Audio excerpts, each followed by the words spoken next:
ಆಶಿಸುವುದು ಸರ್ಕಾರದಿಂದ ಯಾವುದೇ ಸಹಾಯಧನದ ಮೊತ್ತವನ್ನಲ್ಲ. ಇವತ್ತು ಎಲ್ಲ ಕಡೆಯಲ್ಲಿ ನಾನು ನೋಡ್ತಾ ಇದ್ದೇನೆ, ರೈತರು ಮಾಹಿತಿ ಇದೆ ಅಂತಾದ್ರೆ ಬಹಳಷ್ಟು ಸಂಖ್ಯೆಯಲ್ಲಿ ಭಾಗವಹಿಸಿರುವುದು ಬಹಳ ಒಂದು ಪಾಸಿಟಿವಿಟಿ ಅಂತ ನಾನು ಅನಿಸ್ತಾ ಇದ್ದೇನೆ. ನಿನ್ನೆ ದಿನ ಪುತ್ತೂರಿನಲ್ಲಿ ಒಂದು ಕಾರ್ಯಕ್ರಮ, ಸುಮಾರು 1,500-2,000 ಜನ ಒಂದು ಮಾಹಿತಿಗೆ ಬಂದಿದ್ದಾರೆ ಅಂತಂದ್ರೆ ರೈತರಲ್ಲಿರುವಂತಹ ಆಸಕ್ತಿಯನ್ನು ನಮಗೆ ತೋರಿಸ್ತಾ ಇದ್ದೀವಿ. ಬಹುಶಃ ಇವತ್ತು 54 ಸಹಕಾರಿ ಸಂಘ ಈ ಒಂದು ಮಾಹಿತಿ ಕಾರ್ಯಕ್ರಮವನ್ನು ಇಲ್ಲಿ ಏರ್ಪಡಿಸಿದ್ದೇವೆ. ಸಾಕು ನಮ್ಮ ರೈತೋತ್ಪಾದಕ ಸಂಸ್ಥೆಯನ್ನು ಕೈಗೂಡಿಸಿ ಅಂತ ಹೇಳಿದ್ರು. ಬಹುಶಃ ಕಾರಣ ಇದೆ, ನಮ್ಮ ರೈತೋತ್ಪಾದಕ ಸಂಸ್ಥೆಯ 100 ಜನ ಸದಸ್ಯರು 54 ಗ್ರಾಮದಲ್ಲಿ ಸಕ್ರಿಯವಾಗಿ ನಮ್ಮ ಎಲ್ಲ ಕಾರ್ಯಕ್ರಮಗಳಲ್ಲಿ ಭಾಗವಹಿಸುವ ಸದಸ್ಯರು ಇದ್ದಾರೆ. ಸೊ ನಾವೆಲ್ಲರೂ ಒಟ್ಟಿಗೆ ಸೇರಿದಾಗ ಒಂದಿಷ್ಟು ಮಾಹಿತಿಗಳು ರೈತರಿಗೆ ಮುಟ್ಲಿಕ್ಕೆ ಸಾಧ್ಯತೆ ಆಗ್ತದೆ ಎಂಬ ನಿಟ್ಟಿನಲ್ಲಿ ಬಹಳ ಉತ್ತಮವಾದಂತಹ ಕಾರ್ಯಕ್ರಮವನ್ನು ಸಹಕಾರಿ ಸಂಘ ಹಮ್ಮಿಕೊಂಡಿದೆ. ಪ್ರಥಮವಾಗಿ ನಮ್ಮನ್ನು ಸೇರಿಸಿಕೊಂಡು ಈ ಕಾರ್ಯಕ್ರಮವನ್ನು ಹಮ್ಮಿಕೊಂಡಂತ 54 ಪ್ರಾಥಮಿಕ ಕೃಷಿ ಉತ್ಪತ್ತಿನ ಸಹಕಾರಿ ಸಂಘದ ಎಲ್ಲ ಆಡಳಿತ ಅಧ್ಯಕ್ಷರಿಗೆ ಮತ್ತು ಆಡಳಿತ ಮಂಡಳಿಗೆ ನನ್ನ ವೈಯಕ್ತಿಕ ಅಭಿನಂದನೆಗಳನ್ನು ಕೃತಜ್ಞತೆಗಳನ್ನು ಸಲ್ಲಿಸುತ್ತಾರೆ. ಮನೆಯೇ ಸುಳ್ಯ ರೈತ ಉತ್ಪಾದಕ ಸಂಸ್ಥೆ ಸ್ಥಾಪನೆಗೊಂಡದ್ದು 3 ವರ್ಷದ ಕ್ರಮವನ್ನು ನಾವು ಕೈಗೊಳ್ಳಬೇಕು, ಯಾವ ಸಮಯದಲ್ಲಿ ಕೈಗೊಳ್ಳಬೇಕು ಈ ಬಗ್ಗೆ ಒಂದು ವಿಚಾರಗೋಷ್ಠಿಗೆ ಬಂದದ್ದು. ಕೃಷಿ ಅಂದರೆ ಅದರಲ್ಲಿ 5 ಅಂಗಗಳಿವೆ. ಬರೀ ಒಂದು ಅಂಗವನ್ನು ನಾವು ಪ್ರಾಮುಖ್ಯವಾಗಿ ಮನಗಂಡು ಅದನ್ನು ಮೇಂಟೈನ್ ಮಾಡಿದರೆ ಆಗುವುದಿಲ್ಲ. ಪೋಷಣೆ ಪ್ರಬಂಧನೆ, ರೋಗ ನಿಯಂತ್ರಣ, ಕೀಟ ನಿಯಂತ್ರಣ, ಕಳೆ ನಿಯಂತ್ರಣ ಹಾಗೂ ನೀರಾವರಿ, ಈ 5 ಅಂಗಗಳು ಸೇರಿದಾಗ ಕೃಷಿ ಅಂತ. ಈ ಪಂಚಾಂಗಗಳು ಉಂಟಲ್ಲ, ಪಂಚಾಂಗ ಹೇಳ್ತೇವೆ ನಾವು, ಅದಕ್ಕೆಷ್ಟು ಮಹತ್ವ ಇದೆ, ಅದೇ ಮಹತ್ವ ಕೃಷಿಯ ಒಂದೊಂದು ಅಂಗಗಳಿಗೂ ಇದೆ. ನಾವು ಫರ್ಟಿಲೈಸರ್ ಹಾಕ್ತೇವೆ, ಗೊಬ್ಬರಗಳನ್ನು ಹಾಕ್ತೇವೆ, ಅದು ಒಂದಾಯ್ತು. ಅದನ್ನು ಮಾಡಿ ಬರುವಂತಹ ರೋಗವನ್ನು ನಾವು ನಿಯಂತ್ರಿಸಲಿದ್ರೆ ನಮಗೆ ಬೆಳೆ ಹಾನಿ ಸರಿ. ರೋಗ ನಿಯಂತ್ರಣಕ್ಕೆ ಏನು ಮಾಡಬೇಕು, ಯಾವ ರೋಗಗಳಿವೆ ಅವುಗಳನ್ನು ನಾವು ತಿಳ್ಕೊಳ್ಬೇಕು. ಅದರ ನಿಯಂತ್ರಣ ಯಾವ ರೀತಿಯಲ್ಲಿ ಮಾಡಬೇಕು, ಯಾವ ಸಮಯದಲ್ಲಿ ಮಾಡಬೇಕು, ಅದರ ಬಗ್ಗೆಯೂ ನಮಗೆ ಮಾಹಿತಿ ಇರಬೇಕು. ಯಾಕಂದರೆ ನಾಲೆಜ್ ಈಸ್ ಪವರ್, ಅದಕ್ಕಿಂತ ದೊಡ್ಡ ಶಕ್ತಿ ಬೇರೆ ಯಾವುದಿಲ್ಲ. ಈ ಮಾಹಿತಿಗಳನ್ನು ನಾವು ಈ ರೀತಿಯಲ್ಲಿ ಸಂಗೋಷ್ಠಿಯಲ್ಲಿ ಕಂಡುಕೊಳ್ಳಲಿಕ್ಕಾಗ್ತದೆ, ತಿಳಿಲಿಕ್ಕಾಗ್ತದೆ, ಇಂಟರ್ನೆಟ್ನ ಮಾಧ್ಯಮದಲ್ಲಿ ತಿಳಿಲಿಕ್ಕಾಗ್ತದೆ. ಕೃಷಿ ವಿಭಾಗದ, ತೋಟಗಾರಿಕಾ ವಿಭಾಗ ಅವರ ಮಾಹಿತಿ ಶಿಬಿರಗಳಲ್ಲಿ ಕೂಡ ಸಿಗ್ತದೆ. ಯಾವಾಗ ಕೊಡಬೇಕಂತ ಅದನ್ನು ಯಾವಾಗ ಉಪಯೋಗಿಸಬೇಕು ಅದು ಮುಖ್ಯ. ಒಂದು 10-20% ರೋಗ ಹರಡಿದ ಮೇಲೆ ಅಥವಾ ಇನ್ಫೆಕ್ಷನ್ ಆದಮೇಲೆ ನಾವು ಅದರ ನಿಯಂತ್ರಣಕ್ಕೆ ಮೆಲ್ಲಗೆ ಶುರು ಮಾಡಿದ್ದೆ, ಇನ್ನು ಮತ್ತೆ ಬಿಡದಾಗಲಿಕ್ಕಿಲ್ಲ. ಆ ಸಮಯದಲ್ಲಿ ನಾವು ಅದನ್ನು ನಿಯಂತ್ರಣಕ್ಕೆ ಶುರು ಮಾಡಿದರೆ ಆದಂತಹ ನಷ್ಟ ಆಗಿ ಹೋಯಿತು. ಅದರ ನಿಯಂತ್ರಣ ಕೂಡ ಬಹಳ ಕಷ್ಟ ಆಗ್ತದೆ. ಅದೇ ರೀತಿ ಕೀಟಕ್ಕೂ ಅನ್ವಯಿಸ್ತದೆ, ನೀರಾವರಿಗೆ, ಕಳೆ ನಿಯಂತ್ರಣ ಎಲ್ಲದಕ್ಕೂ ಅನ್ವಯಿಸ್ತದೆ. ಯಾವುದೇ ಒಂದು ಸ್ಟೆಪ್ನಲ್ಲಿ ನಮ್ಮದು ಏನಾದರೂ ವೇರಿಯೇಷನ್ ಬಂದರೆ, ಏರುಪೇರಾದರೆ ಅದರ ನೇರ ಪರಿಣಾಮ ಸಸ್ಯದ ಬೆಳವಣಿಗೆ, ಅದು ಕೊಡುವಂತಹ ಇಳುವರಿ ಅದಕ್ಕೆ ಬರ್ತದೆ. ಈಗ ನೋಡುವಾಗ ನಮ್ಮಲ್ಲಿ ಒಂದು ಯಾವ 24 hours ನಮ್ಮ ಮೈಂಡಲ್ಲಿ ಇರಬೇಕಾದ್ದು, ನಾನು ನಟ್ಟಂತಹ ಗಿಡಗಳು, ನಾನು ಬೆಳೆಸುವಂತಹದ್ದು, ಅದನ್ನು ಉಳಿಸಿಕೊಳ್ಳುವ ಹೊಣೆಗಾರಿಕೆ ನಂದು, ಅದರಲ್ಲಿ ಸಿಗುವಂತಹ ಪರಿಣಾಮ ಇಳುವರಿ ಅದು ನನಗೆ ಇರುವಂಥದ್ದು. ಈ ಒಂದು ಜಾಗೃತಿ ನಮ್ಮಲ್ಲಿ ಯಾವತ್ತೂ ಇರಬೇಕು. ಒಂದು ಹೇಳ್ತಾರಲ್ಲ ಪರ್ಕ ಚಂದಾಯ ಅಂತ, ಆ ಥರ ಇರಬಾರ್ದು. ಕೃಷಿಯಲ್ಲಿ ಅದು ನಡೆಯುವುದಿಲ್ಲ. ಕೆಲವರು ಯಾವುದೇ ರೀತಿಯ ಒಂದು ವಿವೇಚನೆ ಇಲ್ಲದೆ ಅಥವಾ ಮಾಹಿತಿ ಇಲ್ಲದೆ ಅಥವಾ ಸೌಲಭ್ಯಗಳು ಸರಿಯಾಗಿ ಇಲ್ಲದೆ ಅಥವಾ ಹತ್ತಿರದಲ್ಲಿ ಸಿಗುವಂತಹ ಯಾವುದಾದ್ರು ಒಂದು ಗೊಬ್ಬರವನ್ನು ತಂದು ಹಾಕ್ತಾರೆ. ಮತ್ತೆ ನೋಡ್ತಾರೆ ಪಕ್ಕದ ಮನೆಯವರು ಇಷ್ಟು ಹಾಕ್ತಿದ್ದಾರೆ, ನನ್ನ ಸಂಬಂಧಿಕರು ಇದನ್ನು ಹಾಕ್ತಿದ್ದಾರೆ, ನನ್ನ ಮಿತ್ರ ಅದನ್ನು ಹಾಕ್ತಿದ್ದಾನೆ, ನಾನು ಕೂಡ ಯಾವುದಾದ್ರೂ ಒಂದನ್ನು ಹಾಕ್ತೇನೆ. ಆಗುವುದಿಲ್ಲ. ನಾನು ಈ ಮಾತನ್ನು ಯಾಕೆ ಹೇಳ್ತಿದ್ದೇನೆ ಅಂದರೆ, ನಾವು ಉಣ್ಣುವಂತಹ ಆಹಾರ, ಅದೇ ರೀತಿಗೆ ಸಸ್ಯಕ್ಕೆ ಬೇಕಾಗುವ ಆಹಾರ, ಪಶುಗಳಿಗೆ ಬೇಕಾದ ಆಹಾರ, ಅದರಲ್ಲಿ ಎಲ್ಲದರಲ್ಲೂ ಕೂಡ ಪೌಷ್ಟಿಕತೆ ಮುಖ್ಯ. ನ್ಯೂಟ್ರಿಟಿವ್ ವ್ಯಾಲ್ಯೂ, ನಾವು ಕೊಡುವಂತಹ ಪೋಷಣೆಗಳಲ್ಲಿ ಪೌಷ್ಟಿಕತೆ ಎಷ್ಟು ಹೆಚ್ಚಿದೆಯೋ ಅಷ್ಟು ಪರ್ಫಾರ್ಮೆನ್ಸ್ ಜಾಸ್ತಿ ಬರ್ತದೆ. ಆಹಾರ ಶುದ್ಧವು ಸತ್ವ ಶುದ್ಧಿ ಅಂತ DVG ಅವರೊಂದು ಮಾತಿದೆ, ಎಷ್ಟು ನೀನು ಉಂಡರೆ ಪುಷ್ಟಿ ಮೈಗಾಗುವುದು, ಹೊಟ್ಟೆ ಜೀರ್ಣಿಸುವಷ್ಟೇ ಮುಟ್ಟುವುದೆಲ್ಲ ಕಸ. ಅದು ಬರೀ ಮನುಷ್ಯನಿಗೆ ಮಾತ್ರ ಅನ್ವಯ ಆಗುತ್ತದೆ, ಸಸ್ಯಕ್ಕೂ ಬರ್ತದೆ, ಪ್ರಾಣಿಗೂ ಬರ್ತದೆ. ಸಸ್ಯಕ್ಕೆ ಹೇಳಲಿಕ್ಕೆ ಬರುವುದಿಲ್ಲ, ಆದರೆ ಅದಕ್ಕೆ ಏನಾದರೂ ಸಿಗದಿದ್ದಾಗ ಅದರ ಲಕ್ಷಣಗಳು ಎಲೆಗಳ ಮೇಲೆ ತೋರಿಸಿಕೊಡ್ತದೆ. ಯಾವುದಾದ್ರೂ ಹೆಚ್ಚಾದರೆ ಇಳುವರಿಯ ಇಳಿಕೆ ಅಥವಾ ಗುಣಮಟ್ಟದಲ್ಲಿ ಇಳಿಕೆ ಅದರ ಮೂಲಕ ನಮಗೆ ಅನುಭವಕ್ಕೆ ಬರ್ತದೆ. ಆ ಅನುಭವಕ್ಕೆ ಬರಬೇಕಾದ್ರೆ ನಮ್ಮಲ್ಲಿ ಕೂಡ ಅಷ್ಟು ಪೇಷನ್ಸ್ ಇರಬೇಕು, ತಾಳ್ಮೆ ಇರಬೇಕು. ದಿವಸ ಒಂದು ಸಸಿಯನ್ನು ನೀವು 30 ದಿವಸ ಒಬ್ಸರ್ವ್ ಮಾಡಿದರೆ ಅದರಲ್ಲಿ ಏನು ಬೆಳವಣಿಗೆ ಆಗಿದೆ, ಏನು ಬದಲಾವಣೆ ಆಗಿದೆ ಅದು ನಮಗೆ ಗಮನಕ್ಕೆ ಬರ್ತದೆ. ಇದರಲ್ಲಿ ಪೇಷನ್ಸ್ ಇರಬೇಕು, ಒಂದು 5 ಇಯರ್ ಪ್ಲಾನ್ ಇರಬೇಕು. ಮ್ಯಾಜಿಕ್ ಲ್ಯಾಂಪಿನ ಥರ ಯಾವುದೇ ಚೇಂಜಸ್ ಕೊಡುವುದಿಲ್ಲ. ಇವತ್ತು ನಾವಿಲ್ಲಿ ಸೇರಿಕೊಂಡಂಥ ಮುಖ್ಯ ಕಾರಣ ಇಷ್ಟೇ. FPOದವರು ಕಳೆದ ವರ್ಷ ಸುದ್ದಿಯಲ್ಲಿ CA ಬ್ಯಾಂಕ್ನಲ್ಲಿ ಇದೇ ಥರ ಮೀಟಿಂಗ್ ಅರೇಂಜ್ ಮಾಡಿದರು. CA ಬ್ಯಾಂಕ್ ನಾವು ಆವಾಗ ನಾನು ಭಾಗವಹಿಸಿದ್ದೆ. ಆವಾಗ ಪರಿಚಯ ಆಯಿತು FPOದವರು. ಅವತ್ತಿನಲ್ಲಿ ಅವ್ರು ಹೇಳ್ತಿದ್ರು. ಆಮೇಲೆ ಬೆಳ್ಳಾರಿಯಲ್ಲಿ ಇದಾಯಿತು. ಈ ಐವರ್ನಾಡಿಗೆ ನಾನು ಬರೋದು ಶುರುವೇ ನಾನು 2022-23ರಲ್ಲಿ ರೇಚುಕೆ ರೋಗ ಆರಂಭವಾದ ಸಮಯದಲ್ಲಿ ನಾನು ಬಂದಿದ್ದೆ. ಪಿಲಿಕಜೆ ಸುಬ್ರಾಯ ಭಟ್ ಅವರು ಕೆಲವು ಪೆಪ್ಪರ್ ಎಲೆಗಳನ್ನು ಫೋಟೋ ಕಳಿಸಿದ್ರು. ಅದೇ ರೀತಿಯಲ್ಲಿ ಅಡಿಕೆಯ ಫೋಟೋ ಕಳಿಸಿದ್ರು. ಅವರ ತೋಟಕ್ಕೆ ವಿಸಿಟ್ ಮಾಡ್ಲಿಕ್ಕೆ ಬಂದಿದ್ದೆ. ಆಮೇಲೆ 2023ರಲ್ಲಿ ಅಗ್ರಿಕಟ್ಟೆ ಕರುಣಾಕರಣ್ಣ ಅವರ ಪರಿಚಯ ಆಯಿತು. ಕುಂಬಕಲ್ಲು ವೆರೈಟಿ ಅದನ್ನು ನೋಡುವುದಕ್ಕಾಗಿ 4-5 ಸಲ ಬಂದಿದ್ದೆ. ಊರಿಗೆ ಬಂದಷ್ಟೆಲ್ಲ ನಾನು ಕರುಣಾಕರಣ್ಣ ಅವರ ತೋಟಕ್ಕೆ ಹೋಗ್ತೇನೆ. ಅತ್ಯುತ್ತಮ ನಿರ್ವಹಣೆ, ಅತ್ಯುತ್ತಮ ರೀತಿಯಂಥ ಪರ್ಫಾರ್ಮೆನ್ಸ್ ಇದೆ. ಅವರಿಂದ ಬೇಕಾದಷ್ಟು ಕಲೀಲಿಕ್ಕೆ ಸಿಕ್ಕಿತು. ಅವರಿಗೆ ಎಷ್ಟು ಉತ್ಸಾಹ ಅಂದರೆ ಯಾವುದಾದ್ರೂ ಅಂತ ಅವರಿಗೆ ಒಂದು ಹೇಳಿದರೆ, ಕರುಣಣ್ಣ ನೀವು ಈ ರೀತಿ ಮಾಡಿ ನನಗೆ ಅದರ ಫೋಟೋ ಕಳಿಸಿ, ಅದರ ಬೆಳವಣಿಗೆ ಯಾವ ರೀತಿ ಆಗ್ತದೆ ನಿಮಗೂ ಗೊತ್ತಾಗ್ತದೆ, ನನಗೂ ಗೊತ್ತಾಗ್ತದೆ. ಹೆಚ್ಚು ಕಡಿಮೆ ಏನಾದರೂ ಮಾಡಬೇಕು ಹೇಳಿದರೆ ಇವಾಗಲೇ ಅದನ್ನು ಸರಿಪಡಿಸಲಿಕ್ಕಾಗ್ತದೆ ಹೇಳಿದರೆ ನೀವು ನಂಬಲಿಕ್ಕಿಲ್ಲ.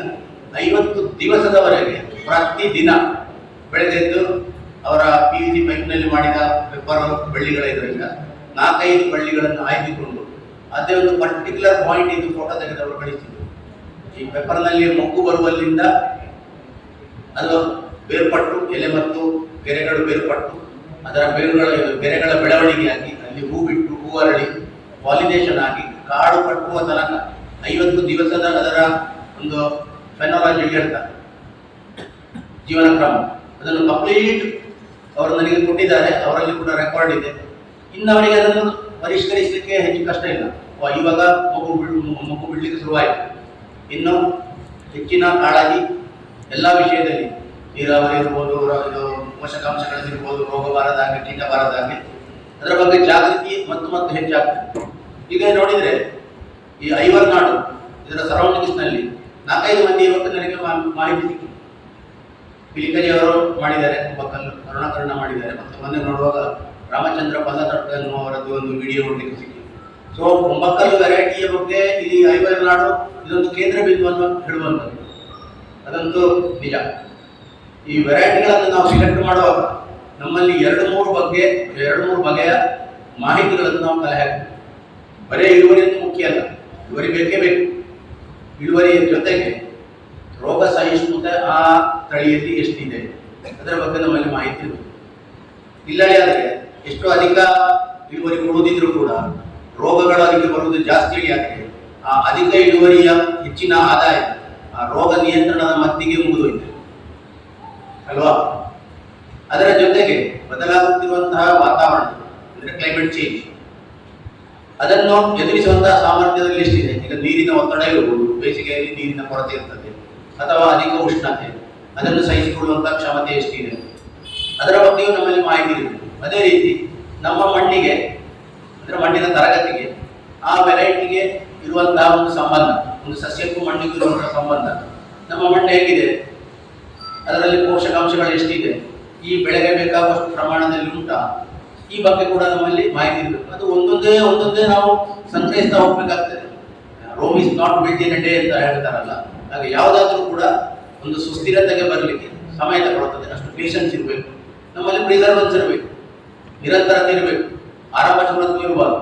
ಮತ್ತೆ ಜನ ಮರಳು ಜಾತ್ರೆ ಮರಳು ಅಂತ ಹೇಳ್ತಾರಲ್ಲ, ಅದೇ ರೀತಿಯಾಗಿ ಇರ್ತದೆ. ಆರಂಭದಲ್ಲಿ ತುಂಬ ಅತಿ ಉತ್ಸಾಹ, 1-2 ತಿಂಗಳು ಕಳೆದ ಮೇಲೆ ಒಂದು ಸ್ವಲ್ಪ ಇಷ್ಟು ಮಾಡಿದ್ರು ಇಷ್ಟೇ, ಏನು ಬರ್ಕತ್ ಕಾಣೋದಿಲ್ಲ ಅಂತ.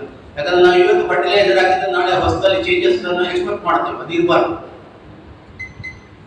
ಮತ್ತೊಂದಿದೆ, ಕುರುಡರು ಮುಟ್ಟಿದ ಆನೆಯ ಪರಿಸ್ಥಿತಿ ಅಂತ ಹೇಳ್ತಾರಲ್ಲ.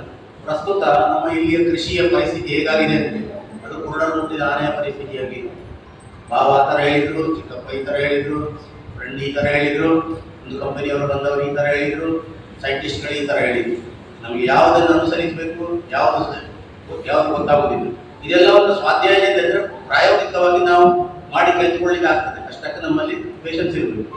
ಎಲ್ಲದಕ್ಕಿಂತ ಮೊದಲಾಗಿ ಕೃಷಿಯಲ್ಲಿ ಮೂಲಾಧಾರವಾಗಿರುವಂಥದ್ದು ಮಣ್ಣು. ಆ ಮಣ್ಣಿನ ಗುಣಮಟ್ಟ ಹೇಗಿದೆ, ಅದರಲ್ಲಿ ಯಾವ ಯಾವ ಪೋಷಕಾಂಶಗಳು ಎಷ್ಟೆಷ್ಟು ಪ್ರಮಾಣದಲ್ಲಿ ಇದೆ, ನಾವು ಬೆಳೆಯುವ ಸಸಿಗಳಿಗೆ ಅದು ಸಾಕಾಗ್ತದೆ, ಅದರ ಬಗ್ಗೆ ನಮ್ಮಲ್ಲಿ ಮಾಹಿತಿ ಇರಬೇಕು. ಯಾಕಂದ್ರೆ ಪೋಷಕಾಂಶದ ನಿರ್ವಹಣೆ ಅಂದರೆ ಅದು ಬಹಳ ಸಂಕ್ಷಿಪ್ತವಾಗಿ ಹೇಳಲಿಕ್ಕೆ ಬರ್ತದೆ. ಕೊರತೆಯ ನಿವಾರಣೆ ಪೋಷಕಾಂಶದ ನಿರ್ವಹಣೆಯ ಮೂಲ ಉದ್ದೇಶ. ಹಾಗಾದ್ರೆ ಕೊರತೆ ಯಾವುದು ಅಂತ ತಿಳಿಬೇಕಿಲ್ಲ ಅಂದ್ರೆ ನಾವು ಮಣ್ಣನ್ನು ಪರೀಕ್ಷೆ ಮಾಡಬೇಕು. ಅದರ ಜೊತೆಗೆ ಆಮೇಲೆ ಸಸ್ಯದ ಎಲೆಗಳನ್ನು ಕೂಡ ವಿಶ್ಲೇಷಣೆ ಮಾಡಬೇಕಾಗ್ತದೆ. ಮಣ್ಣಿನಲ್ಲಿದ್ದಂತಹ ಎಲ್ಲ ಪೋಷಕಾಂಶಗಳು ಸಸ್ಯಕ್ಕೆ ಅದೇ ಪ್ರಮಾಣದಲ್ಲಿ ಸಿಗ್ತದೆ ಅಂತ ಏನಿಲ್ಲ. ಅದರ ಮಧ್ಯದಲ್ಲಿ ಹಲವಾರು ಕಾರಕಗಳಿರ್ತದೆ. ಒಂದು ಮಣ್ಣಿನಲ್ಲಿರುವಂತಹ ರಸಸಾರ, ಅದರ pH ಅದು ಕನಿಷ್ಠ 6ರಲ್ಲಿದ್ದರೆ ಎಲ್ಲವೂ ಸಮಾನವಾಗಿ ಉತ್ತಮ ರೀತಿಯಲ್ಲಿ ಹೀರಿಕೊಳ್ಳಿಕ್ಕಾಗ್ತದೆ. ಮತ್ತೆ ಇರುವಂತದ್ದು ಸಾವಯವ ಪದಾರ್ಥಗಳು ಎಷ್ಟಿದೆ, ಸೂಕ್ಷ್ಮ ಜೀವಿಗಳು ಎಷ್ಟಿದೆ. ಯಾಕಂದ್ರೆ ನಾವು ಕೊಟ್ಟಂತಹ ಫರ್ಟಿಲೈಸರ್, ಯೂರಿಯಾ ಕೊಟ್ಟರು ಕೂಡ ಅದರಿಂದ ನೈಟ್ರೋಜನ್ ಸಸ್ಯಕ್ಕೆ ಸಿಗಬೇಕು. ಯಾಕೆ? ಒಂದು ಎನ್ಸೈಮ್ ಮತ್ತೆ 2 ಬ್ಯಾಕ್ಟೀರಿಯಾ ಬೇಕಾಗ್ತದೆ. ಯೂರಿಯಾದಲ್ಲಿರುವಂತಹ ಕಾರ್ಬನ್ ಡೈಆಕ್ಸೈಡ್ ಮತ್ತು ಅಮೋನಿಯಾವನ್ನು ಬೇರ್ಪಡಿಸುವ ಕೆಲಸ ಯುರೇಸ್ ಎನ್ಸೈಮ್ ಮಾಡ್ತದೆ. ಅದರಿಂದ ಅಮೋನಿಯಾ ಮೇಲೆ ಆಯಿತು, ಅಮೋನಿಯಾವನ್ನು ಸಸ್ಯ ಹೀರಿಕೊಳ್ತದೆ, ನೈಟ್ರೋಜನ್ ಅನ್ನು ಕೆಲವು ವಾತಾವರಣಕ್ಕೆ ಆವಿಯಾಗಿ ಸೇರಿಕೊಳ್ತದೆ ಅಮೋನಿಯಾ ಗ್ಯಾಸ್ ಆಗಿ. ಈ ನೈಟ್ರೋಸೊಮನಾಸ್ ಎನ್ನುವಂತ ಒಂದು ಬ್ಯಾಕ್ಟೀರಿಯಾ ಸೂಕ್ಷ್ಮಜೀವಿ ಅದು ಈ ಅಮೋನಿಯಾವನ್ನು ನೈಟ್ರೈಟ್ ರೂಪಿಗೆ ರೂಪಾಂತರಿಸ್ತದೆ. ಈಗ ಹಾಲಿಗೆ ನಾವು ಮಜ್ಜಿಗೆ ಹಾಕಿದ ಮೇಲೆ ಯಾವ ರೀತಿ ಮೊಸರಾಗ್ತದೆ ಆ ರೀತಿ ಕನ್ವರ್ಷನ್ ಆಗ್ತದೆ. ಆಮೇಲೆ ನೈಟ್ರೋಬ್ಯಾಕ್ಟರ್ ಎನ್ನುವಂತಹ ಮತ್ತೊಂದು ಬ್ಯಾಕ್ಟೀರಿಯಾ ಅದರ ಕೆಲಸ ಶುರುವಾಗ್ತದೆ. ಅದು ಈ ನೈಟ್ರೇಟ್ ಫಾರ್ಮಿನಿಂದ ನೈಟ್ರೇಟ್ ಫಾರ್ಮಿನ್ ಅದನ್ನು ರೂಪಾಂತರಿಸಿ ಸಸ್ಯಕ್ಕೆ ಕೊಡ್ತದೆ. ಹಾಗಾದ್ರೆ ನಮ್ಮ ಮಣ್ಣಿನಲ್ಲಿ ಸಾಕಷ್ಟು ಪ್ರಮಾಣದಲ್ಲಿ ಸೂಕ್ಷ್ಮಜೀವಿಗಳು ಇರಬೇಕು. ಸೂಕ್ಷ್ಮಜೀವಿಗಳು ಉತ್ತಮ ರೀತಿಯಲ್ಲಿ ಬೆಳೆದು ಬಾಳಲಿಕ್ಕೆ, ಅದರ ಕೆಲಸ ಮಾಡಲಿಕ್ಕೆ ಅದಕ್ಕೆ ಬೇಕಾದಂತಹ ಆಹಾರವಾಗಿ ಸಾವಯವ ಪದಾರ್ಥಗಳು ಬೇಕಾದಷ್ಟು ಇರಬೇಕು. ಅದೇ ರೀತಿ ಮಣ್ಣಿನ ರಸಸಾರ ಕೂಡ 6ರಲ್ಲಿರಬೇಕು. ಹಾಗಾದ್ರೆ ಸೂಕ್ಷ್ಮಜೀವಿಗಳು ಯಥೇಚ್ಛವಾಗಿ ಬೆಳೆಯುತ್ತದೆ, ನಮ್ಮ ಸಸ್ಯಕ್ಕೆ ಬೇಕಾದಂತಹ ಪೋಷಕಾಂಶಗಳನ್ನು ಕೊಡುತ್ತದೆ, ರೋಗ ಪ್ರತಿರೋಧಕ ಶಕ್ತಿ ಸಸ್ಯದಲ್ಲಿ ಹೆಚ್ಚಾಗ್ತದೆ, ಉತ್ತಮ ಇಳುವರಿ ಬರ್ತದೆ. ಇದನ್ನೆಲ್ಲ ಸಂಕ್ಷಿಪ್ತವಾಗಿ ಒಂದೊಂದು ಸ್ಲೈಡ್ ಮೂಲಕ ನಾನು ತೋರಿಸ್ತೇನೆ. ಈಗ ಮೊದಲಿಗೆ ನಾವು ಪೋಷಕಾಂಶ ಬಗ್ಗೆ ತಿಳಿದಿದ್ರೆ ಅದರ ಬಗ್ಗೆ ಮಾತಾಡುವ. ರೋಗ ಆದರೆ ಈಗ ನಮ್ಮಲ್ಲಿ ಒಂದು ಅಡಿಕೆಯಲ್ಲಿ ಕೊಳೆ ರೋಗ ಬಂದಿದೆ, ಇನ್ನೀಗ ಕಳೆದ ವರ್ಷ ಚೆಡ್ಡೆ ರೋಗ ಬಂದಿತ್ತು, ಇನ್ನು ಬರುವ ಸಾಧ್ಯತೆ ಇದೆ. ತಿರಿ 4 ದಿವಸದಲ್ಲಿ ಒಣಗಿ ಹೋಗ್ತದೆ, ಬಾಡಿ ಹೋಗ್ತದೆ, ಮುರಿದು ಬೀಳುತ್ತದೆ. ಆಮೇಲೆ ಒಂದು ಕಡೆ ಎಲೆ ಚುಕ್ಕೆ ರೋಗ ಇದೆ, ಮತ್ತೊಂದು ಕಡೆ ಸಿಂಗಾರ ಕೊಳೆಯುವಂತಹ ರೋಗ ಇದೆ, ಅಂದರೆ ಕರಟಿ ಹೋಗುವಂಥದ್ದು ಡೈಬ್ಯಾಕ್. ಅದರ ಜೊತೆಗೆ ಹಲವಾರು ವಿಧದ ಕೀಟಗಳಿದೆ. ಅಂದ್ರೆ we are surrounded by enemies. ಒಂದು ಸಸ್ಯಕ್ಕೆ 4-5 ಬಗೆಯ ರೋಗಗಳು, 4-5 ಬಗೆಯ ಕೀಟಗಳು. ಇಷ್ಟೆಲ್ಲ ಆದಾಗ ಈ ಎಲ್ಲ ವೈರಿಗಳ ಜೊತೆ ಅದು ಹೋರಾಡಿ ಹೋರಾಡಿ ಸುಸ್ತಾಗಿರ್ತದೆ. ಒಂದೊಂದನ್ನೇ ತಿಳಿಯಲಿಕ್ಕೆ ಪ್ರಯತ್ನ ಮಾಡೋದು. ನನಗೆ ಸಮಯ ಕೂಡ ಬೇಕಾದಷ್ಟು ಇದೆಯೋ.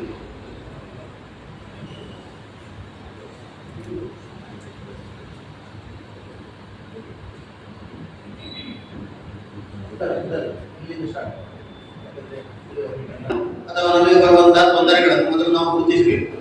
ಈಗ ದೊಡ್ಡ ಕಾರ್ಪೊರೇಟ್ ಲೆವೆಲ್ ಅಲ್ಲಿ ಪ್ರತಿಯೊಂದಕ್ಕೂ ಒಂದು ಸ್ಟ್ರಾಟಜಿ ಅಂತ ಮಾಡ್ತಾರೆ, ರಣನೀತಿ. ಅದರಲ್ಲಿ ಒಂದು ಬರ್ತದೆ ಸ್ಟ್ರೆಂತ್, ವೀಕ್ನೆಸ್, ಆಪರ್ಚುನಿಟಿ, ಥ್ರೆಟ್. ನಮ್ಮ ಸಾಮರ್ಥ್ಯ ಏನಿದೆ, ನಮ್ಮ ವೀಕ್ನೆಸ್ ಏನಿದೆ, ನಮಗೆ ಯಾವ ಆಪರ್ಚುನಿಟಿ ಇದೆ, ನಮಗೆ ಯಾವ ಯಾವ ರೀತಿಯ ತೊಂದರೆಗಳು ಬರಬಹುದು, ಭಯ ಏನಿದೆ, ಅದನ್ನು ವಿಶ್ಲೇಷಿಸಿ ಪ್ರತಿಯೊಂದಕ್ಕೂ ಒಂದೊಂದು ಸಮಸ್ಯೆಗಳಿಗೆ ಒಂದೊಂದು ಪರಿಹಾರವನ್ನು ಕಂಡುಕೊಂಡು ಆಮೇಲೆ ಅದನ್ನು ಕ್ರಿಯಾನ್ವಯಗೊಳಿಸ್ತಾರೆ. ಕೃಷಿಯಲ್ಲಿ ಅದರ ಉಂಟಾಗ್ತದೆ. ಮೊದಲಾಗಿ ನಮಗೆ ಥ್ರೆಟ್ ಅನ್ನು ನಾವು ಅಡ್ರೆಸ್ ಮಾಡಬೇಕು. ಟಿ ಅಂದ್ರೆ ಥ್ರೆಟ್. ಯಾವುದಿದೆ ಥ್ರೆಟ್? ರೋಗ, ಕೀಟ, ಇದೆಲ್ಲವೂ ಥ್ರೆಟ್. ಬದಲಾಗುತ್ತಿರುವಂತಹ ವಾತಾವರಣ, ಪೋಷಕಾಂಶಗಳ ಏರುಪೇರು, ಇದೆಲ್ಲವೂ ಥ್ರೆಟ್. ಅದನ್ನು ಒಂದೊಂದನ್ನೇ ನಾವು ಸರಿಪಡಿಸ್ತಾ ಹೋಗ್ಲಿಕ್ಕೆ ನಮ್ಮಲ್ಲಿ ಒಂದು ರೋಡ್ ಮ್ಯಾಪ್ ಇರಬೇಕು. ಅದಾದ ಮೇಲೆ ಬರ್ತದೆ ಆಪರ್ಚುನಿಟಿ. ಈ ಥ್ರೆಟ್ ಅನ್ನು ನಿವಾರಿಸಿದಾಗ ಅಲ್ಲಿ ಸಂಭವನೀಯತೆ ಜಾಸ್ತಿ ಆಗ್ತದೆ, ಆಪರ್ಚುನಿಟಿ ಜಾಸ್ತಿ ಆಗ್ತದೆ. ಆ ಆಪರ್ಚುನಿಟಿಯನ್ನು ನಾವು ಕಂಡುಕೊಂಡು ಅದನ್ನು ವಿನಿಯೋಗಿಸಿಕೊಂಡು ನಮ್ಮ ವೀಕ್ನೆಸ್ ಅಂದ್ರೆ ನಮ್ಮ ಕೃಷಿ ಪದ್ಧತಿಯಲ್ಲಿ ಇರ್ಬೋದು, ಸಸ್ಯದಲ್ಲಿ ಇರ್ಬೋದು, ಮಣ್ಣಿಗೆ ಇರ್ಬೋದು, ಆ ಕುಂದು ಕೊರತೆಗಳು ಅದನ್ನು ನಾವು ಕಡಿಮೆಗೊಳಿಸಬೇಕು. ಆವಾಗ ಸ್ಟ್ರೆಂತ್ ಜಾಸ್ತಿ ಆಗ್ತದೆ. ಥ್ರೆಟ್ ಹೋಗಬೇಕು, ಆಪರ್ಚುನಿಟಿಯನ್ನು ಹುಡ್ಕೊಳ್ಬೇಕು, ವೀಕ್ನೆಸ್ ಅನ್ನು ನಿವಾರಿಸಬೇಕು. ಆವಾಗ ಸ್ಟ್ರೆಂತ್ ಆಟೋಮೆಟಿಕಲಿ ಇಂಪ್ರೂವ್ ಆಗಿ ಬರ್ತದೆ. ಇದರಲ್ಲಿ ಮೇಜರ್ ಥ್ರೆಟ್ ನೋಡಿದ್ರೆ ಒಂದು ಇರುವಂತದ್ದು ರೋಗಗಳು. ರೋಗಗಳಲ್ಲಿ ಈಗ ನಡೀತಾ ಇದೆ fungal disease, bacterial disease, viral disease. ಅದರಲ್ಲಿ ನೋಡಿದ್ರೆ ಮುಖ್ಯವಾಗಿ ಈ ವರ್ಷ ಒಂದೇ ಒಂದು ತೋಟ ಬಾಕಿ ಬಿಡಲಿಕ್ಕಿಲ್ಲ, ಎಲ್ಲದರಲ್ಲಿ ಕೊಳೆ ರೋಗ ಬಂದಿದೆ. ಯಾಕಂದ್ರೆ ಸತತವಾಗಿ 2.5 ತಿಂಗಳಿಂದ ಮೇಲೆ ಮಳೆ ಬರ್ತಾ ಇತ್ತು. ಮೇ 15ರಿಂದಲೇ ಮಳೆಗಾಲ ಶುರುವಾಗಿದೆ. 3 ಮಾನ್ಸೂನ್ ಶವರ್ ನಮಗೆ ಬರುವಂತದ್ದು ಏಪ್ರಿಲ್ 15ರಿಂದ ಶುರುವಾಗಿದೆ. ಯಾವ ತೋಟ ಬಾಕಿ ಬರೋದಿಲ್ಲ, ಅಷ್ಟು ಒಳ್ಳೆ ರೋಗ ಇದೆ. ಅದರ ಜೊತೆಗೆ ಮತ್ತೆ ಬರುವಂಥದ್ದು ಕ್ರೌನ್ ರಾಟ್, ಸ್ವಲ್ಪ ಇದೆ.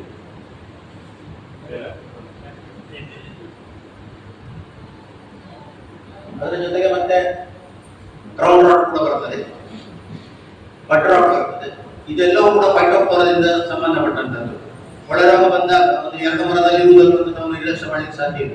ಅದು 24 ಗಂಟೆಯಲ್ಲಿ 2 ಮರದಿಂದ 200 ಮರಕ್ಕೆ ಹಾಕ್ತದೆ, ಗಾಳಿಯ ಮೂಲಕ, ನೀರಿನ ಹನಿಗಳ ಮೂಲಕ ಪ್ರಸರಣಗೊಳ್ಳುತ್ತದೆ. ಅದರಲ್ಲಿ ಬಡ್ಡಿನ ಹತ್ರ ಹೋದ್ರೆ, ಅಂದ್ರೆ ಅದರ ಸಿರಿ ಹತ್ರ ಹೋದ್ರೆ ಅಲ್ಲಿ ಕೂಡ ಕೊಳೆಯುತ್ತದೆ. ಕಳೆದ ವರ್ಷ ನಾವು ನೋಡಿದ್ದೇವೆ, ಸೆಪ್ಟೆಂಬರ್ ನಂತರ ಚೆಂಡ ರೋಗ ಬಂದು ಅಚಾನಕ್ ಆಗಿ ಮರಗಳು ಒಣಗಿ ಸತ್ತೋಗಿದೆ. ಸೊ ಇನ್ನು ನಾವು ಮದ್ದು ಬಿಡ್ತೇವಲ್ಲ ಬೋರ್ಡೋ, ಆ ಬೋರ್ಡೋ ಬಿಡುವಾಗ ಸಿರಿಗಳಿಗೆ ಕೂಡ ಹೊಡಿಬೇಕು, ಸ್ಪ್ರೇ ಕೊಡಬೇಕು. ಯಾಕಂದ್ರೆ ಕಾಯಿಗಳಿಂದ ಮತ್ತೆ ಮೇಲೆ ಹೋಗುವಂಥದ್ದು ಸಾಫ್ಟ್ ಟಿಶ್ಯೂ ಆಗಿ ಮೃದು ಭಾಗ ಸಿಗುವುದಕ್ಕೆ ಹೊಸ ತೀರಿ, ಅಲ್ಲಿ ಅದು ಕೂತ್ರೆ ಅದಕ್ಕೆ ಆಹಾರ ಸಿಗ್ತದೆ, ಆಹಾರ ತಗೊಳ್ತದೆ, ಅದು ಅದರಲ್ಲಿ ಕೊಳಿತದೆ. ಸೊ ಇನ್ನೊಬ್ಬರು ನಾವು ಬೋರ್ಡೋ ಬಿಡುವಾಗ ಕಂಪಲ್ಸರಿಯಾಗಿ ತಿರಿಗಳಿಗೆ ಕೊಡಬೇಕು. ವಿಜ್ಞಾನಿಗಳು ಹೇಳ್ತಾರೆ ಬೋರ್ಡೋದ ಜೊತೆ ಬೇರೆ ಯಾವುದನ್ನು ಮಿಕ್ಸ್ ಮಾಡಬಾರ್ದು ಅಂತ. ಆದರೆ ಈ ಪರಿಸ್ಥಿತಿಯಲ್ಲಿ ನಮಗೆ ಬೇರೆ ನಿರ್ವಾಹ ಇಲ್ಲ. ರೋಗವನ್ನು ಹತೋಟಿಗೆ ಬರಬೇಕು, ಮರವನ್ನು ಉಳಿಸಿಕೊಳ್ಬೇಕು. ಬೆಳೆ ಬಿದ್ದದ್ದು ಹೋಯ್ತಲ್ಲ, ಉಳಿದಂತ ಮರ ಅನ್ನೋದು ಆರೋಗ್ಯದಲ್ಲಿರ್ಬೇಕಲ್ಲ. ಅದರ ಜೊತೆಗೆ ಈಗ ವಿಜ್ಞಾನಿಗಳಂತ ಶಿಫಾರಸು ಇಲ್ಲದಿದ್ರು ಕೂಡ ನಮಗೆ ಎಂತ ಹೇಳಿದಾಗ ನಾವು ಪೂರ್ವ ಭಾಷೆಯಲ್ಲಿ ಹೇಳುದಿದ್ರೆ ಜೀವದ ಮರಕ ಅಂತ ಅಲ್ವಾ. ಅದಕ್ಕೆ ಬೇಕಾದ್ರೆ ಮೆಟಲಾಕ್ಸಿಲ್ 100 ಗ್ರಾಮ್ಸ್ ಒಂದು ಬ್ಯಾರಲ್ ತಗೊಂಡ್ರೆ ಅದು ಅಂತರ್ಪ್ರವಾಹಿಯಾಗಿರ್ತದೆ, ಸಿಸ್ಟಮಿಕ್ ಆಗಿರ್ತದೆ. ಅದು ಒಳಗಿರುವಂತಹ ರೋಗವನ್ನು ನಾಶ ಮಾಡ್ತದೆ, ಶಿಲೀಂಧ್ರವನ್ನು. ನಮ್ಮ ಕೊಬ್ಬೆ ಮುಖ್ಯವಾಗಿ ಅಲ್ಲಿ ಅದಕ್ಕೆ ಚಾನ್ಸಸ್ ಇರುವುದಿಲ್ಲ ರೋಗ. ಹಾಗಾಗಿ ಅದನ್ನು ಸೇರಿಸಿ ಬಿಟ್ಟರೆ ಅತಿ ಉತ್ತಮ. ಅದರ ಜೊತೆಗೆ ಇವಾಗಲೇ ಶುರುವಾಗಿದೆ ಎಲೆ ಚುಕ್ಕಿ ರೋಗ. ಅದು ಸಣ್ಣ ಗಿಡಗಳಿಂದ ಶುರುವಾಗ್ತದೆ, ಆಮೇಲೆ ಎಡಗಿಡಗಳಿಗೆ ಬರ್ತದೆ, ಆಮೇಲೆ ಮರಕ್ಕೆ ಹೋಗ್ತದೆ.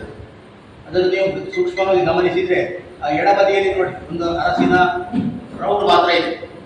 ಅದು ನಮಗೆ ಕಾಣುವಂಥದ್ದು ರೋಗ ಅಲ್ಲಿ ಇನ್ಫೆಕ್ಷನ್ ಆಗಿ ಬೆಳವಣಿಗೆ ಆಗುವಂತ ಫಸ್ಟ್ ಸ್ಟೇಜ್, ಎಕ್ಸ್ಟ್ರೀಮ್ ಲೆಫ್ಟಿನಲ್ಲಿ ಬರೀ ಅರಸಿನ. ಅದೇ ಬಲಬದಿಗೆ ನೋಡಿದ್ರೆ ಆ ಅರಸಿನ ಮಧ್ಯದಲ್ಲಿ ಒಂದು ಬ್ರೌನ್ ಸ್ಪಾಟ್ ಇದೆ. ಅದು ಎಲ್ಲಿ ಇನ್ಫೆಕ್ಷನ್ ಆಯಿತು ಆ ಜಾಗ. ಈಗ ನಮಗೆ ಸೊಳ್ಳೆ ಒಂದು ಕಡೆ ಕಚ್ಚಿದ್ರೆ ಆಮೇಲೆ ರಕ್ತ ಬರುವಾಗ ಇಲ್ಲಿ ಕಚ್ಚಿದೆ, ಇಲ್ಲಿ ಮತ್ತೊಂದು ಎಂತ ಹೇಳ್ತಾರೆ ಒಂದು ಹುಳ ಇರ್ತದೆ ನೋಡಿ ಕಚ್ಚಿದ ಜಾಗಕ್ಕೆ, ಇಲ್ಲಿ ಸ್ಪೆಷಲ್ ಒಂದು ಹುಳ. ಯಾವ್ದು ಕಣ್ಣ ನಿಮ್ಮ ತೋಟದಲ್ಲಿ ನನಗೆ ಖಾಲಿ ಉಂಗುರು ಅದು ಕೂಡ ನಮಗೆ ಕಚ್ಚಿ ರಕ್ತ ಬರುವಾಗಲೇ ಗೊತ್ತಾಗ್ಬೋದು. ಇದು ಆ ಸ್ಪಾಟ್ ಇದೆಯಲ್ಲ, ಆ ಸ್ಪಾಟಿನ ಜಾಗಕ್ಕೆ ಶಿಲೀಂಧ್ರ ಇನ್ಫೆಕ್ಟ್ ಮಾಡಿ ಅಲ್ಲಿಯ ಜೀವಕೋಶವನ್ನು ಭೇದಿಸಿ ಅದು ಸಸ್ಯದ ಒಳಗೆ ಪ್ರವೇಶ ಮಾಡಿದ ಜಾಗ.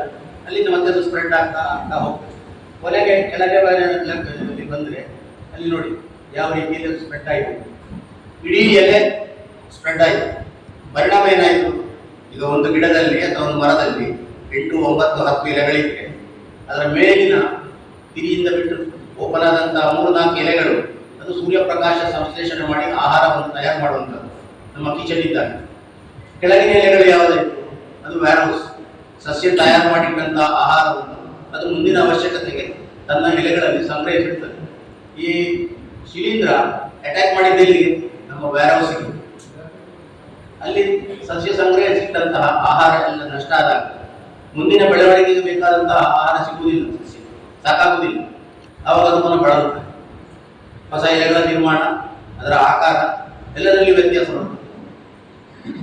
ಅಲ್ಲಿ ನೋಡಿ ಮತ್ತೆ ಎಕ್ಸ್ಟ್ರೀಮ್ ರೈಟ್ ನಲ್ಲಿ ಒಂದು ಮಾರ್ಕ್ ಮಾಡಿದ ಜಾಗದಲ್ಲಿ ಯಾವ ರೀತಿಯಲ್ಲಿ ಅದು ಎಲೆಯ ಜೀವಕೋಶಗಳನ್ನು ನಾಶ ಮಾಡಿದೆ. ಇದು ನಾವು ತೋಟದಲ್ಲಿ ಹೋಗಿ ನೋಡಿದ್ರೆ ನಮಗೆ ಕಾಣಲಿಕ್ಕೆ ಸಿಗ್ತದೆ. ಮತ್ತೆ ಮುಂದುವರಿದ್ರೆ ಅಡಿಕೆಯ ಕಿಲೆಗಳಲ್ಲಿ ಅಡಿಕೆಯ ಸಿಪ್ಪೆಯ ಮೇಲೆ ಯಾವ ರೀತಿ ಕಾಣ್ತದೆ, ಅದರಿಂದ ಏನಾಗ್ತದೆ, ಅಡಿಕೆಯ ಬೆಳವಣಿಗೆ ಆಗುವುದಿಲ್ಲ, ಅಡಿಕೆಯ ತೂಕ ಕಡಿಮೆ ಆಗ್ತದೆ, ಗುಣಮಟ್ಟ ಕಡಿಮೆ ಆಗ್ತದೆ. ಕೊನೆಯದಾಗಿ ಕೃಷಿಕರಿಗೆ ಅದರಿಂದ ಆರ್ಥಿಕ ಹಾನಿಯಾಗ್ತದೆ. ಇದನ್ನು ನೀವು ನೋಡಿದ್ರೆ ಕಾಣ್ತದಲ್ಲ ನಿಮಗೆ, ನಮ್ಮ ತೋಟದಲ್ಲಿ ಹೋಗಿ ನೋಡುವಾಗಿರ್ತದೆ, ಅಥವಾ ಈಗ ಹಣ್ಣಾಗಿ ಬಿದ್ದ ಅಡಿಕೆ ನೋಡಿದ್ರು ಕಾಣುತ್ತದೆ. ಇದರಲ್ಲಿ ಒಂದು ವಿಶೇಷತೆ ಏನಂದ್ರೆ, ಇವತ್ತು ಒಂದು ಎಲೆಗೆ ಈ ಕೊಲೆಟೋಟ್ರೈಕಮ್ ಇನ್ಫೆಕ್ಷನ್ ಆದರೆ, ಚುಕ್ಕಿ ರೋಗದ ಅಟ್ಯಾಕ್ ಆದರೆ ಆ ಎಲೆ ಎಲ್ಲಿವರೆಗೆ ಇರ್ತದೆ, ಅಡಿಕೆಯಲ್ಲಿ ಸಾಧಾರಣ 1.5 ವರ್ಷದಿಂದ 2 ವರ್ಷವರೆಗೆ ಒಂದು ಎಲೆಯ ಲೈಫ್ ಟೈಮ್. ಅದು ಎಲ್ಲಿವರೆಗೆ ಇರ್ತದೆ ಅಲ್ಲಿವರೆಗೆ ಹಾಗೆ ಇರ್ತದೆ. ಯಾಕಂದ್ರೆ ಆ ಜೀವಕೋಶ ಸತ್ತು ಹೋದದ್ದು ಹೋಯ್ತು, ಮತ್ತೆ ಅದು ಪುನಃ ರಿಪೇರಿ ಆಗ್ಲಿಕ್ಕಿಲ್ಲ. ಹಾಗಂತ ನಾವು ಅದಕ್ಕೆ ಬೇಕಾದಂತಹ ಫಂಗಿಸೈಡ್ಗಳು ಶಿಲೀಂಧ್ರನಾಶಕಗಳನ್ನು ಸ್ಪ್ರೇ ಮಾಡಿದ್ರೆ ಅಲ್ಲಿಂದ ಮೇಲಿನ ಎಲೆಗಳು ಅದಕ್ಕೆ ಇದೊಂದು ಪ್ರಸರಣ ಆಗುವುದಿಲ್ಲ. ಆವಾಗ ಕಿಚನ್ ನಮ್ಮದು ಕ್ಲೀನ್ ಆಗಿರ್ತದೆ. ಸಸ್ಯದ ಬೆಳವಣಿಗೆಗೆ ಬೇಕಾಗುವಂತಹ ಪೋಷಕಗಳನ್ನು ಅದರ ಜೊತೆ ಕೊಟ್ಟರೆ ಅದರ ಕೆಲಸ ಮಾಡ್ತದೆ. ಇರುವಂತದ್ದು ಇಷ್ಟೇ. ಫಸ್ಟ್ ಸ್ಟೇಜಿನಲ್ಲಿ ನಾವು ಅದನ್ನು ನಿಯಂತ್ರಿಸಲಿಕ್ಕೆ ಹೊರಟ್ರೆ ನಾವು ಗೆಲ್ತೇವೆ. ನಾವು ಲೇಟರ್ ಸ್ಟೇಜಿಗೆ, ಮೂರನೇ ಸ್ಟೇಜಿಗೆ ಬಂದಾಗ ಅದು ನಮ್ಮನ್ನು ಬೇಕಾದಷ್ಟು ಬಳಲಿಸ್ತದೆ. ಒಂದು ಸ್ಪ್ರೇ ಮಾಡಲಿಕ್ಕೆ ದುಡ್ಡು, ಎರಡನೇದಾಗಿ ಡ್ಯಾಮೇಜ್ ಆದಂತಹ ಹಾನಿ, ಬೆಳೆಯಲ್ಲಿ ಆದದ್ದು, ಅದು ಎರಡು ಆಗ್ತದೆ. ಒಂದು ಕಡೆ ಆರೋಗ್ಯ, ಸಸ್ಯದ ಆರೋಗ್ಯ ಹಾನಿ, ಮತ್ತೊಂದು ಕಡೆ ವಿತ್ತ ಹಾನಿ. ಅದು ಎರಡು ಆದ ಮೇಲೆ ಅದು ದಾರಿಗೆ ಬರುತ್ತೆ. ಸೊ ಈ ರೋಗ ನಿಯಂತ್ರಣದ ಬಗ್ಗೆ ನಾಳೆ ಮಾಡ್ತೇವೆ, ಮುಂದಿನ ವಾರ ಮಾಡ್ತೇವೆ ಇರಬಾರ್ದು. ಇವತ್ತಾದ್ರೆ ಇವತ್ತೇ, ಈಗ ಹೇಳಿದ್ರೆ ಈಗಲೇ, ಅದು ಮುಖ್ಯ. ನೋಡಿ ಯಾವ್ಯಾವ ರೀತಿಯಲ್ಲಿ ಆ ಅಡಿಕೆ ನೋಡಿದ್ರೆ ರೈಟ್ ಸೈಡ್ ನಲ್ಲಿ ಇರುವಂತದ್ದು ಇಡೀ ಕೊಳಕೋಗಿದೆ ಸಿಪ್ಪೆ.